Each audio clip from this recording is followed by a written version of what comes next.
Short Stories collection by Enid Blyton.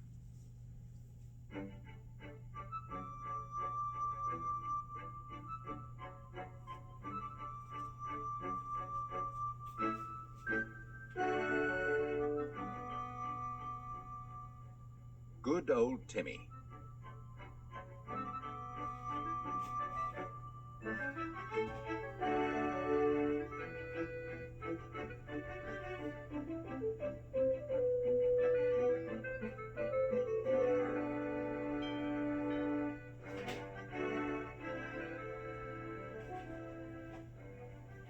Aren't you ready to come down to the beach and bathe, Anne?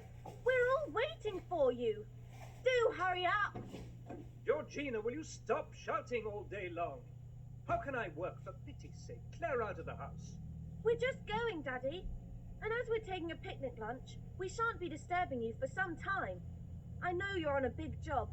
It's bad luck it's holiday time and we're all here. Oh dear.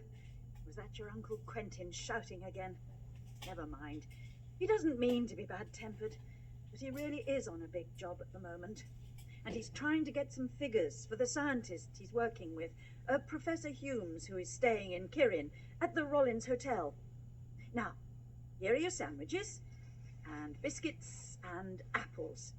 And you can take some bottles of ginger beer out of the larder.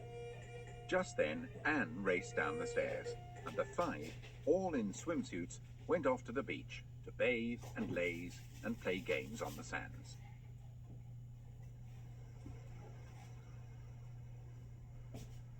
Only 3 other people were there.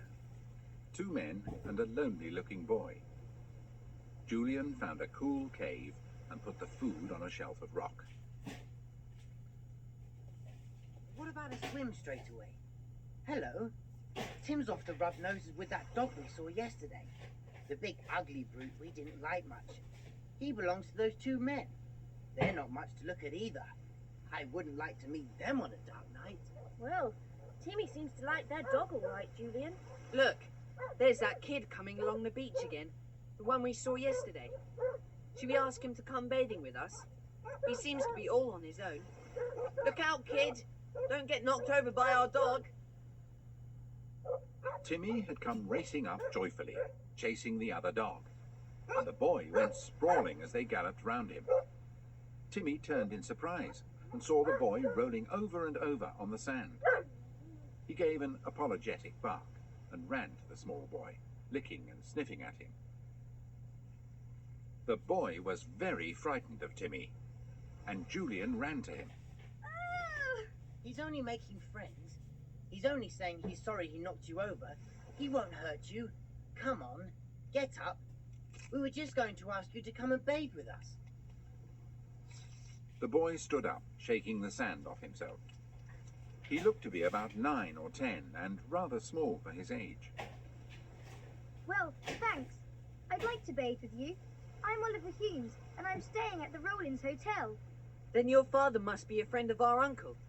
He's called Kirin, Quentin Kirin, and he is a scientist. So is your father, isn't he? Yes, a very fine one too. But he's worried this morning. Why? What's up? Well, he's working on something important. And this morning he had a horrible letter. It said that unless Dad agreed to give the writer information about what Dad was working on, he'd kidnap me. Oh, rubbish. Don't you worry about that. We'll tell our dog Timmy to look after you. Just look at him playing with that ugly great mongrel. Timmy's a mongrel too, but we think he's beautiful. I think he's too big. Timmy came running up, panting. The other dog went back to the 2 men, who had just whistled for it. Come on, let's swim. I can't swim. I wish you'd teach me. Right. We will when we've had our bathe. We'll go into the water now. Come on.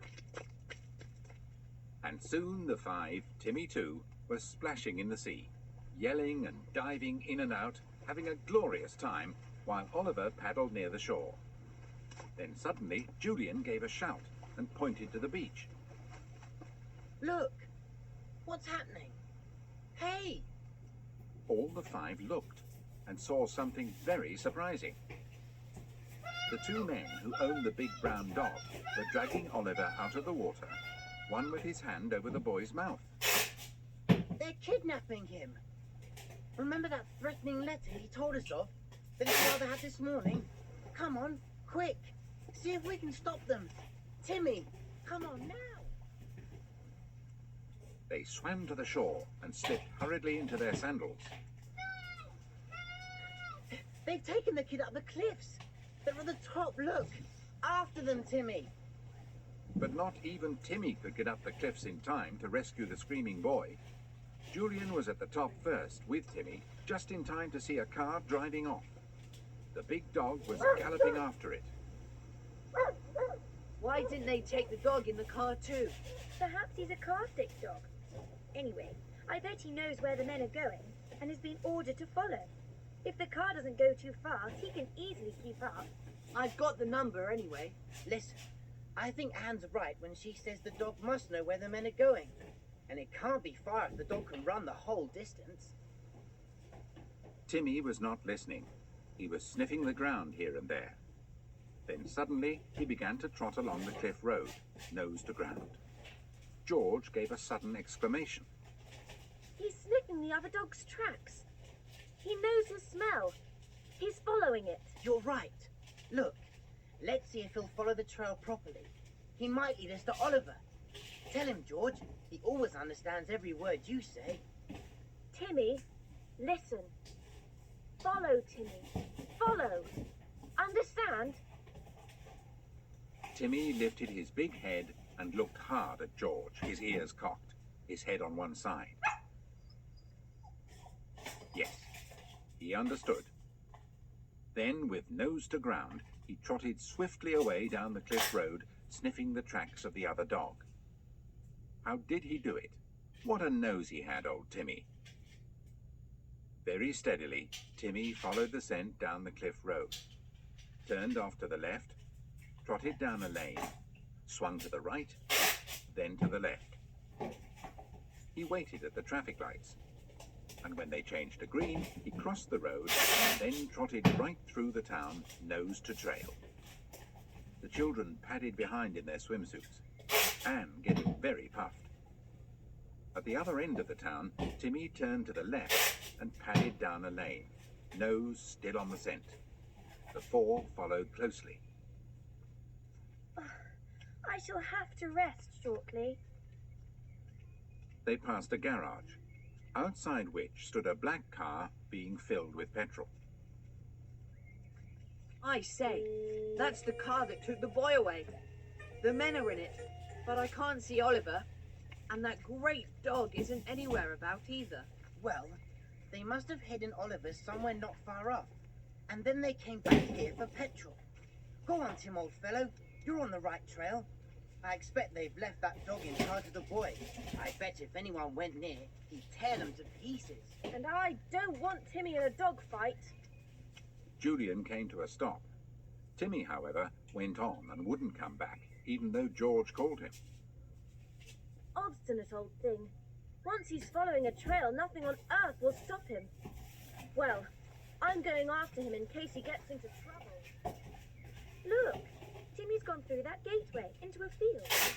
There's a shed at the bottom of it. Could Oliver be there, with the dog inside, guarding him? Timmy stopped suddenly and began to growl. George ran to catch hold of his collar, but Timmy wrenched himself away and raced to the shed, scraping at the wooden door. Immediately, a volley of fierce barks came from the shed. The five halted. A voice came from the shed. There! Timmy followed the trail correctly. Quick, Jew! We mustn't let him break in that door. The other dog will fly at him, and at us too. Whatever can we do? It was obvious that the other dog had been left on guard and would fling himself on anyone or anything that tried to prevent him from doing his duty. Timmy! Stop throwing yourself against that door! You'll break it down, and then goodness knows what will happen. As both dogs barked barking fiercely, again flung themselves on it from opposite sides, the door cracked in 2 places, and the bottom half shook and shivered.